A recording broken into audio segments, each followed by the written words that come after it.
طالبان له ایران سره د شخصي موټرو د تګ راتګ لپاره تفاهم ته رسیدلي او له دې تړون وروسته به افغاني شخصي موټر ایران او ایرانی شخصي موټر به افغانستان ته تګ راتګ کوي او د مسافرینو او سیلانیانو لپاره به اسانتیاوې برابروي.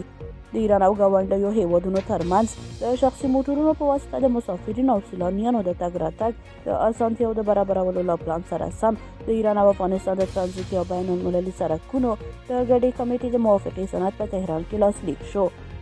د ګرځندوی او موټر چلونې د مرکز د اعلامیې له مخې د همکاریو دغه سند د طالبانو د اقتصادي مرستیال ملا عبدالغني برادر په مشرۍ له افغانستان څخه د 21 کسیز اقتصادي پلاوي د وروستي سفر په ترڅ کې لاسلیک شوی دی چې له دې وروسته به افغاني شخصي موټر ایران او ایراني به بیا افغانستان ته سفرونه کوي.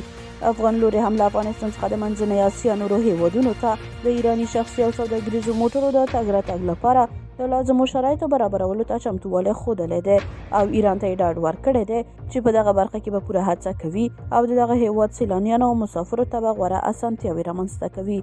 طالبانو په دې وروستیو کې له ایران سره له چابهار بندر څخه د ګټې اخیستنې په باب هم خبرې کړې وې چې د ایران له لوري ورسره د بشپړې همکارۍ ډاډ ورکړل شوی و او ویلي و چې طالبان کولی شي د چابهار بندر له لارې افغانستان ته سوداګریز توکي انتقال کړي. دا په داسې حال کې ده چې د پاکستان له لوري د کراچۍ په بندر کې په زرګونه موټرونه چې له سوداګریزو توکو بار دي درول شوي او افغانستان لوري ته د تګ اجازه نه ورکوي. په همدې سبب ګڼ شمېر سوداګر شکایتونه هم کوي خو طالبان هم غلي نه دي، ناست او هڅه کوي ترڅو د افغان سوداګرو لپاره بدیلې او ښې لارې چارې او اسانتیاوې برابرې کړي.